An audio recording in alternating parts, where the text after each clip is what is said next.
Well, ladies and gentlemen, welcome on board right here on the Week in Review. And beautifully, I'm not alone. Niko na majamaa hapa. Ladies and gentlemen, meet the team. Brian. I thought you were saying, ladies and gentlemen, introduce yourself. No, I was like, I've been there forever. I just to start from the end, no, but Yes, Noah Nasiali, Kadima, breakfast show, right here from a Farmers Media. Nice, beautiful. Brian Monda, I bring you news. I'm sure you've seen me and every feature that you've watched on A Farmers. Ladies and gentlemen. You're not going to say it anymore. This has been quite an interesting week, a very interesting week. Yes. Lots of stories hitting headlines, and I believe this will be a very engaging conversation. Yes. So in case you're joining us right now, remember to give us your feedback. What do you think about what you're talking about? Write down the topics. Feel free to engage with us. Up on comment section on A Farmers Media Facebook. In case you can't access Facebook or you have a friend you want to share with, also share our YouTube page, that is A Farmers Media, as well as Instagram, A Farmers Media with a Z. Then on Twitter, A Farmers_media. And we'll be getting to sample your feedbacks even as we continue with this conversation. And Noah, tuanze upande wa kwako. It's been a quite interesting week. Very interesting. What stood out for you this week? Apart from natural gas, I'll come back to that. There's a guy from Russia. I've never seen a long table like that. You know, the way you're in a press conference and you can whisper to somebody. This one you couldn't whisper. You know, I saw the president of Russia, Vladimir Putin, on a table. That table was long with the French president. And then he was listening to that guy like this. And then just pointed. It's like, yeah, here. Yes, but no, just on that, I think it's the issue about natural gas. Russia being I think one of the biggest countries that can be able to do that, and that it sounds like the natural gas is getting finished. That's one of the reasons why fertilizer costs are really going high. How is natural gas related to fertilizer? That's where actually natural gas is where fertilizer actually comes from in terms of mining and stuff like that, and it's really affecting farmers across the world. So once there's issues with Russia, not issues with Russia. Don't make me put you on that table. Maybe you'll use a short one on you. You know, it's not just with Russia, but now Russia is one of the countries that gives natural gas, and now, you know, in there's tension, there's less activity, things like that, yes. And also, coupled with that is also the transportation in terms of logistics. We don't have containers to carry stuff, and that's a big problem. Interesting. You know, there's a saying that says, that goes that, you know, when you make it in life or when you prosper, don't build a fence. Make your table longer. A table that you can put a fence on. Interesting, yes. How about you, Brian? Wow, of course. After this, first one, you know, I thought Munya was going to resign. Oh, yes. You know? Everyone is resigning, but everybody was resigning. You know, Wednesday I'm here, you know, looking for news, and wow, this one has resigned, I'm looking for Munya. But let me ask you, why did you want him to resign? Why? But guys, he kept us. No. Are you buying? But this guy has always told us, you know, he has always brought out the political side of him. Yes. And also remember, Kionjori was fired out of the ministry on quote unquote. But he wanted to be something. He was a political, you know. But you know the difference between a performer and a non-performer. And on that, we'll talk about soil health and men's health. So when it comes to a performer, it's a different story. Are you trying to say that there's a relationship between men's health and soil health? Yeah, I think we'll come to that conversation. We'll talk about it. You know, the thing is, when it came to Munya not resigning, I don't think we should compare it with Kionjori. Why? What legacy did Kionjori leave in the Ministry of Agriculture? I know you want to say about the NCPB. No, NCPB is a scandal that has been there for very long. What legacy did he leave? What did he do with farmers? That guy never even visited farmers. Not at all. Never. It was a ceremonial CS. He didn't understand his docket. I don't think he understood his market properly. Because if he did, there are so many things, there are very many opportunities. Remember, there was a new government in place. It had energy and all that stuff, you know. Then they should have taken advantage of that. He was also very well connected politically, so he should have taken advantage of that and achieved much more. Do you feel Munya did better when it comes to matters I'm not saying agriculture? Munya did better, but I think Kunjuri had a better chance of doing it better. Because one thing is that the team that Munya has, you know, Madam Anyaga, very well able people who have the willing. And you see, if the team under you can be able to do well, it means that there's probably good leadership. Ah, beautiful. Yeah, I've seen him try to push coffee and the Sheriff Fund. Everybody's being told to apply on the cooperative level of it. And he goes into a board meeting and says, no. How many farmers are being represented here? That's the end of the board meeting. There's no farmer here. Munya. Yes. For real? Yes. You see, at the end of the day, you're serving farmers. So if you're serving farmers and you're discussing things and policies and farmers are not there. You need the voice of the farmer right there. In fact, there's a meeting he went to, and none of those people there were even farmers. Even had kitchen gardens. Yes. So I think the scenario that he has put it, I'm not surprised that he's not resigning. You know, Brian is disappointed right now. This is the chance for everyone who wanted to be a CS. No. Okay. Brian mtu huko labda alikuwa anasema I can be his campaign strategic communication. Moving on simply. You know, something else that really stood out for me, I came across this post by some guy on Twitter, Coco something 3. Oh, the guy from yes. Interestingly, yeah, he was having a conversation, you know, on how China has begun exporting cocoa beans, you know, to other countries. Yes. Saying in Africa. Just say it, just So apparently, now let me putting it as it is. So apparently in China, what they've come up with is new methods. Before going there, what did that guy say? What coach? I know what coach. Okay, let me build. This guy said, he said that the Chinese have come, they've taken cocoa, they've brought machinery, but now in Africa, what people have done, they are just busy marrying and getting kids to peel the cocoa. It's very unfortunate. Very unfortunate. Because that's the same thing happening in even in one of our neighboring countries. The Chinese have come, they've developed different tissue culture varieties of bananas, and they're exporting the mother stock of bananas. So in a few countries, one of our neighboring countries might not have enough bananas. And let me ask you this question. It's a question it's something I was thinking today.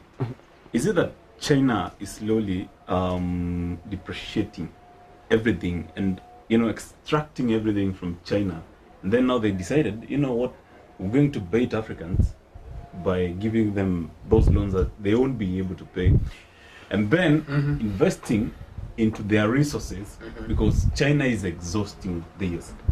You know, one of the biggest things that a country should do is feed its people. The basic, nothing else. In fact, the baseline, even in your own house, if you cannot feed your family, even the Holy Book says you're worse than an unbeliever. Okay? So what China has decided to do is that it is making sure that the containers bringing stuff to the rest of the world are not going back empty. And since you cannot carry people back, you cannot carry any resources back, the best thing is to carry food-related items. Yes. All right. I mean, one of the countries that was building roads here, when they were when they were extracting the topsoil, they were actually taking it to their own country. So the containers that are bringing materials was going back with soil. And there was a story you told me that they also do carry waste. Yes. Plastic waste. Yes. Come dispose it here. Yes. And the effect on the soil composition. That's another story. You know, when it comes to China, I think China is very powerful and sharp. Okay, probably not as powerful as the guy with the But the difference with China is that China have realized that even the smallest resource in a country that can help China will be picked. So they maximize on it. Totally. But these guys, way before they started eating bats, you know? Yes. And other things that cannot even go on air, then what does that say in terms of food security in their own country? You see, how many people? No, but in food, I think, well, China might be carrying 15% of the current world's population currently. Yes. But I'm also thinking, probably as Kenyans, we are limited in terms of our meals and how we have diversified. In fact, you see, in Kenya, just to add on that, is how many, if you close your eyes and ask yourself, how many types of meals do you eat in a month? It has to be ugali at least 20 days. Rice. At least. Rice. 8 chapati. kgs. Yes. Is it 8 kgs? The chips was there until today. Chips. Wow. You see, but if you go to and then for us, eating is a cost. Eating in Kenya is very expensive. Very expensive. If you go to Uganda, food is not expensive. It's because food is available and food is a natural thing. In Kenya, it is a ceremony. To eat is ceremonial. You know, there's breakfast, lunch, dinner. In Uganda, it's available, and because it's available because they did not modernize their food. For us, we have modernized our food. There was a research that came some 2 weeks ago saying that the land in Uganda has the ability to produce up for more than 200 million people. 200 million people. Yes, it's capable. It's not capable. It's doing. Have you ever had any country? How many Kenyans? Have you ever had any part of Uganda saying there's drought? I've not heard. Not even drought. There's hunger. And interestingly, and yet they went to war. Interestingly, in Kenya, there's a report that was released recently, which says among 5 Kenyans, 1 is sleeping hungry. Yes. Among 5. Yes. Yeah. And our neighbors, are flourishing. Yes, and you see, the thing is this: it's because what we have done is that we have tried to modernize everything. Even agriculture is modernized. Okay, where do we draw the line between, making agriculture better by modernizing it and still retaining its original form of supply? Modernizing agriculture is not wrong. It's very fine.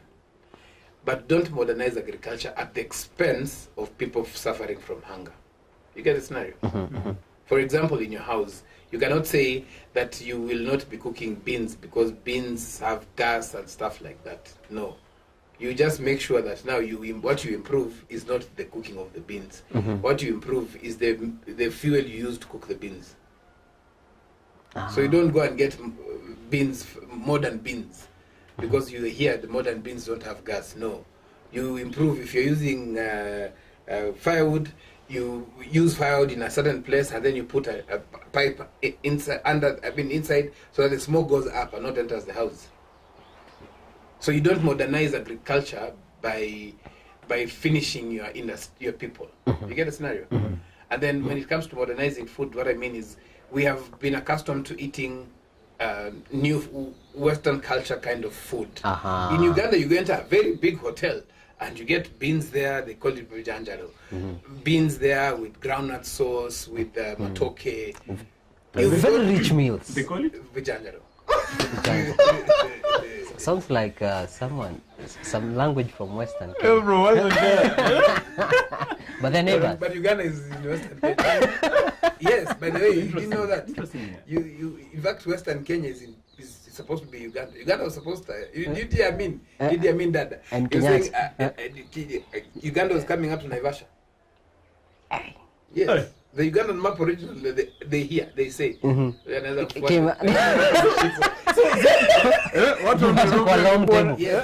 when Africa Naivasha. That's what, according to Amin. Yes, but the British Protectorate the maps were very interesting. So in Kenya, what has happened is that if you look at our food system, and that is why food becomes very expensive. Right. And then even farming is commercialized. Everything is commercialized. Everything. Even care itself. Uganda do not suffer because these fertilizer costs are high. No, they don't suffer. And it's a landlocked country. Yes, because number one, in agriculture, taxation is very low. Yeah. Or close to zero. You'll find that even fuel that passes through Kenya going to Uganda is still cheaper. It's cheaper in Uganda than in Yes. Kenya. Yes. 1,000 kilometers later, out of 10,000 roads. Talking about the same, We need- talking we about need the to same fix this issue of country. taxation. Yes. Did you know that there's double taxation coming in, and it's going to increase the cost of your smoking? No, what do you mean You by want to make smoky pasua? Smoky pasua, eh? You know, So it went from 25 to 30. Now are you saying it's going high? Yes. it 35. definitely will. There's a circular Even by Mutura. Farmer's Choice. Ah, bana. Yes. For real, it's double taxation. And Matiang'i came out very sharply saying that, you know, one of the resolutions we have made out of this meeting is end double taxation. But For it's example, not happening. we're still waiting. You know, we were in a position where gari ya miraa kutoka Meru inalipa tax kaunti Yes. kama 8 Yes. ili produce ifike Mombasa. Even currently, fresh produce is taxed in each county. Eh. If it's Did you know Kajiado, if it passes Kajiado near Nairobi, it's taxed. No, actually, Machakos at the river, it's taxed like that. So that must be one of the reasons why food is very expensive in this country. Yes. That's logistic alone. And you see, it's because not that food is expensive, but why should I transport food from? Why should I grow something in Kajiado that has to be eaten in Nairobi? Why don't I grow something in Kajiado that will be eaten by guys in Kajiado? But you know, Yes. Our guys from Northeastern will suffer. yes, No, some then that countries will comes to- suffer. Like, for example, in Uganda, what happened is when those, in fact, there's very little brokerage in Uganda. What happens that the areas where food is scarce, the government releases its military trucks to take food there. I mean, why should you get maize that is coming as food aid from Brazil through international organizations? Yet And there's you some can guys who cannot purchase sell it maize. locally. And remember, it's not that guys in Northeastern cannot afford. It's just that it's not available. Mm. You see? Interesting. Because if they were to give food for as in camels for food, they would still. Yeah. They would. Yes, guys in Marsabit are losing cows because can't be fed. Why can't have that barter trade, that exchange kind No. of thing? I think you also did news at that time. Where there's drought in maybe Marsabit, in Wajir. Like now, it's crazy. You can see a cow literally just Fully falling. emaciated and Somebody- falling down. Fully emaciated. And the owner is also lying down Even there. worse, yes. But you see, that trade would have been there. Can you imagine? Do you think we need to introduce butter trade to those guys? I Will think it so. work? Would it work? It's a you know, farmers are farmers alone. Mm-hmm. Guys who are doing transport and logistics are alone. Independent. So we don't have an intertwined kind of system where I farm but I don't need transport. There's available, affordable transport that can take this produce elsewhere. So you find a farmer has to hire a truck at 20,000 shillings. When he reaches the market, the produce is 30,000 shillings. Yeah. You get the scenario? Makes a lot of sense. So obviously he has to sell this produce higher at around 50,000. So the 20,000 goes to the owner of the transport and he remains with something. So Then takes a bus back home. So it's the double taxation here and there, you know, All over. costs over here All over. that accrue and make sure that food is quite expensive From for land Kenyans to afford. acquisition. From land, it's very yes, expensive. land acquisition is. Our neighboring countries don't have this craze of land. No. It's a fallacy. So that's why when it comes to food production, everything affects a farmer, and that's why the only person who cannot price their stuff is a farmer. Funny enough, yeah. You go to an area and you ask, how much is labor? They tell you, in this area, labor is normally charged this much. You ask a tractor, they say, in this area, a tractor is charged this much. You go and produce, because of transport and all that, you're told that the farm inputs are X amount. Then you go again, try to sell. When you reach the market, you don't go and put your price. You go and ask, munanunua hoho pesa ngapi? So everything has been priced for a farmer. So there's no, you can't go sit down, do your math, you know, your input costs. Even if you do, it has been it's an inherited. I normally call it inherited sin. That it's a sin to actually ask to price your things. Farmers they don't know. They don't understand that when you price your things in the wrong way. And no, if you understand your cost of production, then you stand a higher chance. That's why everything, even transport, favors anybody else and not a farmer. Wow, interesting. And we were having a conversation earlier with Brad. Now that we're still on the about food and affording food, the foods we're eating, and men's health. It was-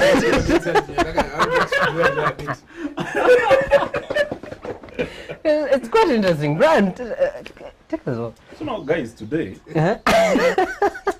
I'm even a little bit emotional. Situangusha bana. And again, somebody will say the emotions are coming out of the food that I'm eating. Exactly. Is it the video? Or the lack of. So now, Or the guys, performance? so today we were doing this training. So today we are doing this training where there was this fact that comes in, that the health of your soil determines the health of your produce, which determines the health of the person who is going to consume. Okay, that's quite complicated. Sum it up. No, you've just gone around. You just said as it was true, right? Yes, put it out there, man. Yes. Or you want us to go for breakfast? You guys, I'm getting emotional. So we'll be coming back with that conversation after this commercial break. But thank you so much for joining this conversation. Don't go far.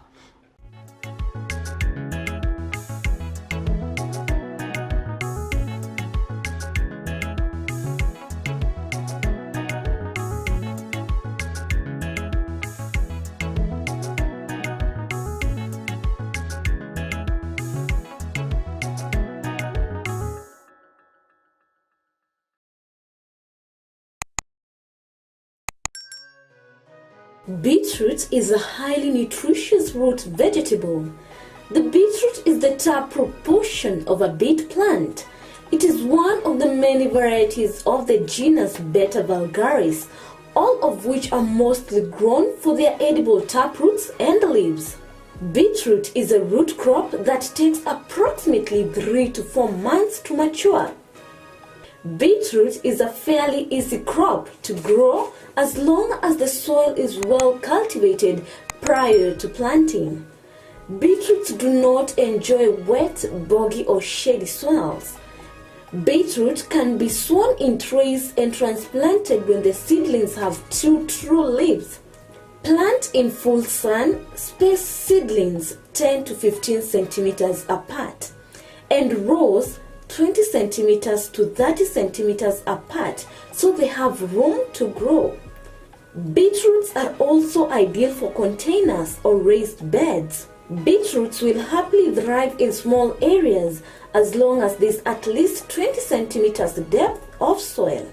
Beetroot has been used not only for food but also for treatment for numerous conditions.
Welcome back. This is the Week in Review with me, David Kagina, and an amazing panel over here of Brian Mwenda and Noah Nasiali. Now, before the break, we were having a very interesting conversation. Brian. Sema vile Hey, wanaume tuko kwa shida bwana. when you are trained, you say it as it was. Don't go and change. Wanaume tuko kwa shida. No. Don't beat around the bush, Brian. Wanaume hawana shida. Ile chakula wanakula ndio shida. Be specific. Let us be specific. You know, there's a guy on Twitter who has always said, men always look after what you're eating. Mm-hmm. And today is when I saw specifically what which you're eating eating. is this you are talking about? I'm talking about food eating specifically on What food? Okay. wanaume tuachane na chiporo safi. Na chipo, soda. Na badala soda kunywa Fast uji. food. Na si uji tu uji ya brown. Wimbi. Wimbi. Tumeambiwa specifically. There's a reason why sponsors are delivering a better job. Mbona mnakaa kama tuko kwa hiyo meeting pamoja? Mbona mnakaa kama tuko kwa hiyo meeting? No. I like the way the trainer started. You know, you young men are now relying on the blue pill. And you didn't know that the soil health and the food you're eating is the problem. It's affecting your They are performance. Mbona Brian unakaa serious ni kama huko kwa hiyo? Together go serious conversation of Kama nasikia for the first time. So now guys, somehow the health of the soil of the farmer, Not the farmer, the soil yoyote. The soil. soil yoyote, Yes. kama haiko well nutrited in terms of balance and nutrients, Yes. it leads, Alafu unaenda unapanda viazi hapo. alafu unapanda viazi hapo. Alafu unaenda kula chipo. Hey bwana, jamaa calcium. You know Kazi. what actually did interest me is the fall in value of nutrition over years. Yes. And Nepal now somehow might not keep the doctor away 100%. Not even the doctor. Might not even. It might just be an apple because it was an apple tree. An apple has to come out from an apple tree. But it has no nutrient. It's very true. By the way, let me tell you guys something. It's very true because if you remember long time, if you go back in the village, the taste of food, even when it's fried, even the skuma, even the beans and all that, it tastes nice. Without spice. Exactly. Without spices. You know, even the smell of a tomato plant was there. But these days you smell the chemicals. And when you look at it this way, the campaign that is being run about safe use of pesticide by NIDO, it's not something that they sat and thought this is a way of making money. No. Remember, there's no making money out of that campaign. They're just pushing.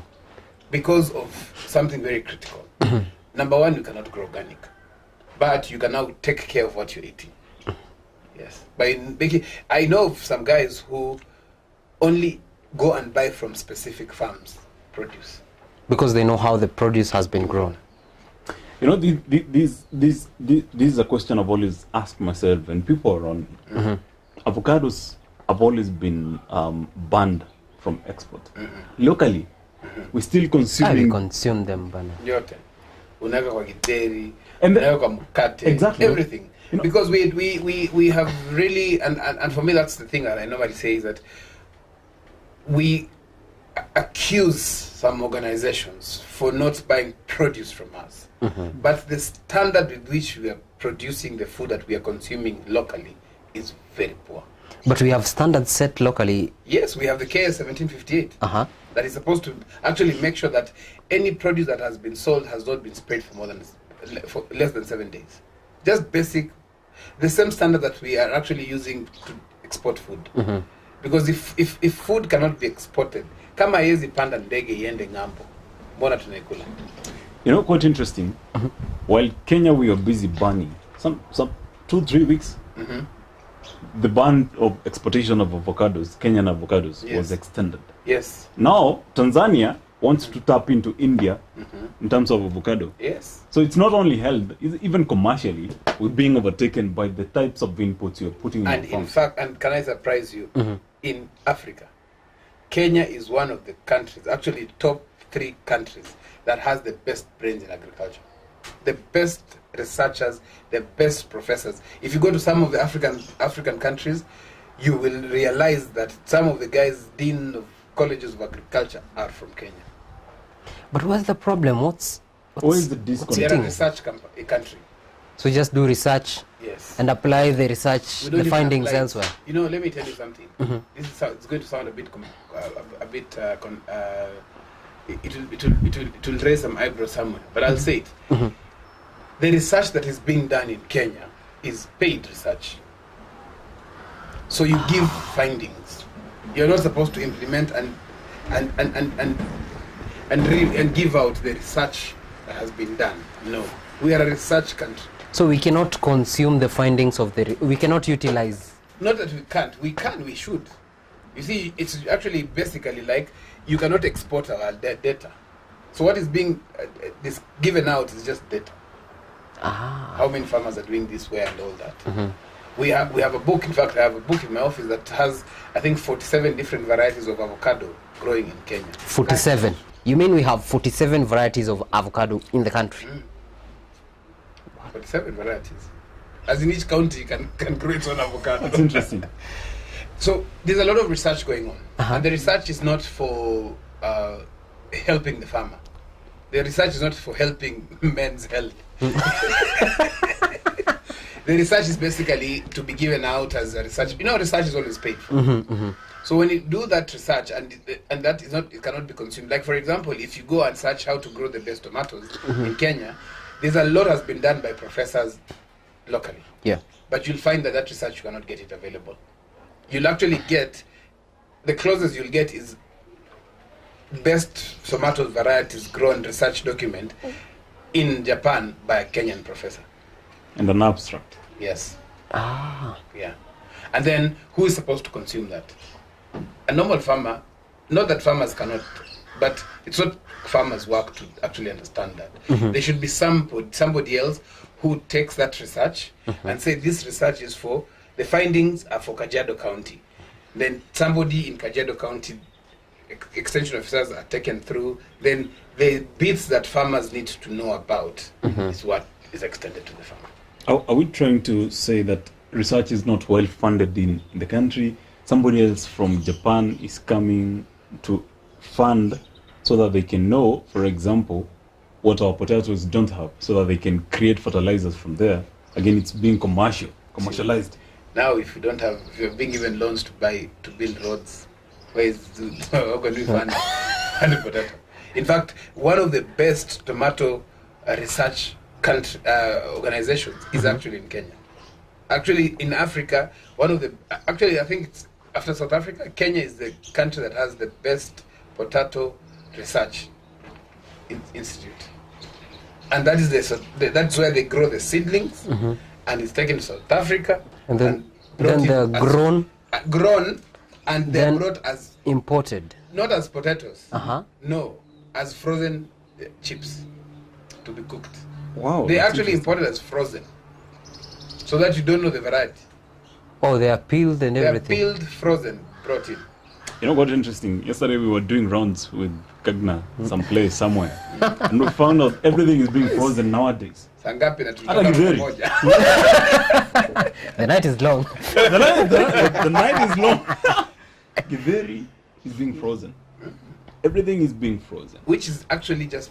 Do you know if you harvest vegetables and freeze and sell at different price, you've added value. Just the freezing. Just the freezing. You see, that's the discussion now. Farmers should actually be told. You cannot sell your sukuma wiki today. Kata, freeze, but you see that's also another expense. Yeah. You have to go the extra mile. But then my question is, does it lose its nutritional value? It doesn't. I mean, traditionally, vegetables was being dried and then cooked later. There were no freezers those days. Meat was being smoked, then cooked later. Fish too, sun drying was a method we studied about food preservation methods. Wow. Just to shed some light to this topic, to this conversation, we're saying the soil health really determines the crop health. By what we mean by soil health, Not crop health. That means your fertility. eventually, As a ripple effect. yes, Yeah. because what we are talking about is the nutrients inside the soil. Yes, the micronutrients. Yes, So we have macronutrients. Macronutrients, and then we have the The micronutrients. Yeah, so, So, so over time, these micronutrients have been, they're missing from the soil now, yes. where we are growing our crops and feeding. Yes. So the food cannot serve the purpose in which it was initially supposed to serve. No, food can serve. Okay. And it serves. We will be full. The choice with which you eat food is what determines that. One of the elements that matters the most in fertility as a man is zinc. We do not have zinc in our soils. Totally. So wewe ukichukua ile zinc kidogo iko kwa viazi, deep fry hiyo viazi, umemaliza zinc yote. Does it reflect also, wakati wa COVID, wakati ilikuwa imeshika last year na last year baton, zinc was very crucial Exactly. in healing Yes.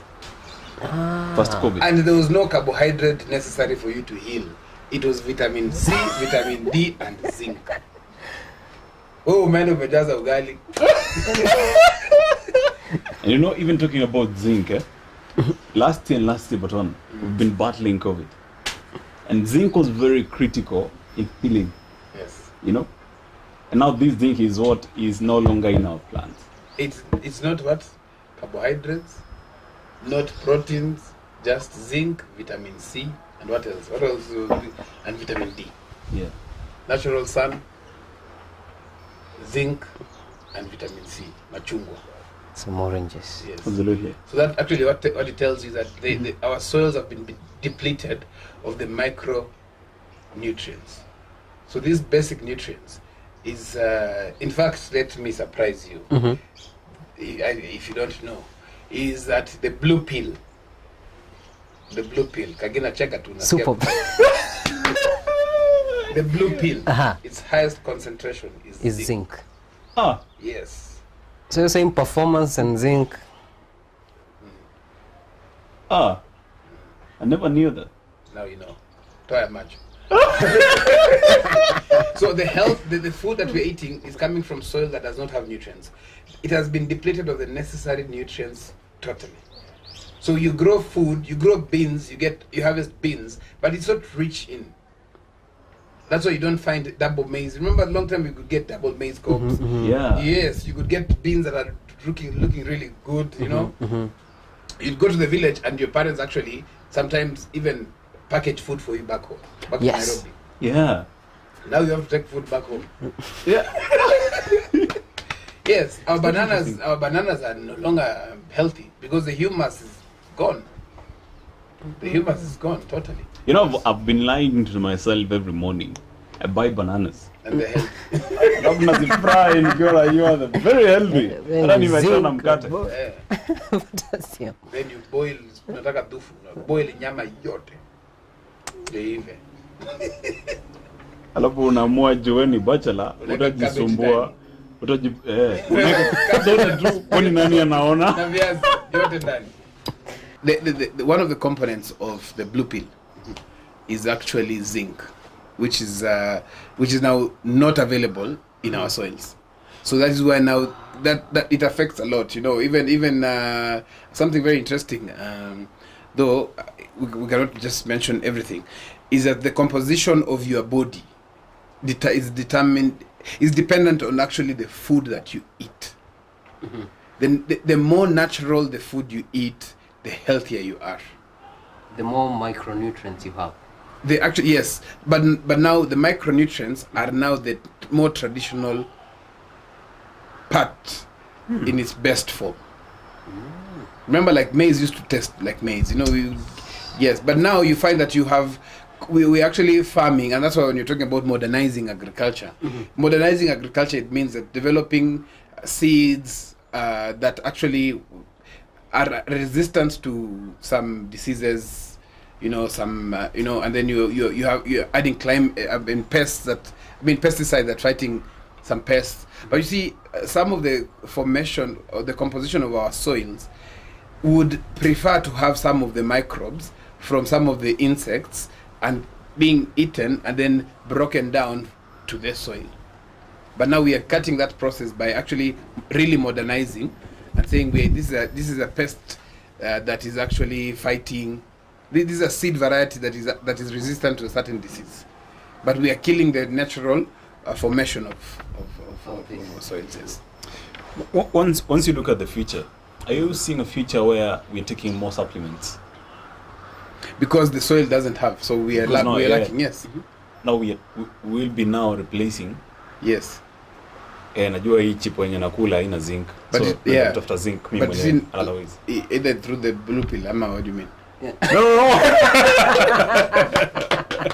So, of course more. So unless now what you do is that now we start correcting our soils and not just feeding the crops. You see what happens is that fertilizer feeds the crops. You know, but when we have to take the supplements because the supplements that the micronutrients that are supposed to be in the soil are not there. But it means that now it is affecting our bodies. You know, you can imagine if you have less I'm not saying zinc, we've talked about zinc a lot.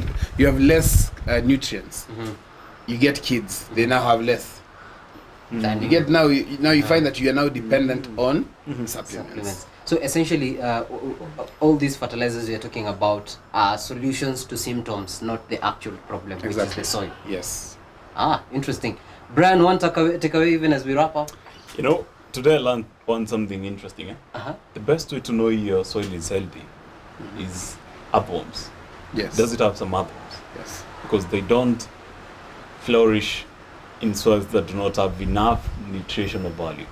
Yes. But no, how realistic is it? You have 10 acres or 50. How do you check for earthworms the entire? You know, the thing is this, that we have to look at, is it important to actually harvest and sell produce worth $1 million shillings and spending 300,000 in hospital? Why not dedicate more resources in improving your soil and then have safe soils? Safe soils means safe food. Safe food means healthy human beings. Healthy human beings means less medicine. So the more the other ones? The more the earthworms, the more the zinc. Of course, the more the nutritional value. Yes, the health of the soil is basically. Yeah, Yes. Absolutely. Beautiful. This has been a very engaging conversation. Remember to join us next week for a similar conversation with this amazing panel of gentlemen full of zinc. This conversation continues next week. This is Week in Review. My name is David Kagina. This has been Brian Mwenda, and that is Noah Nasiani. Enjoy your weekend.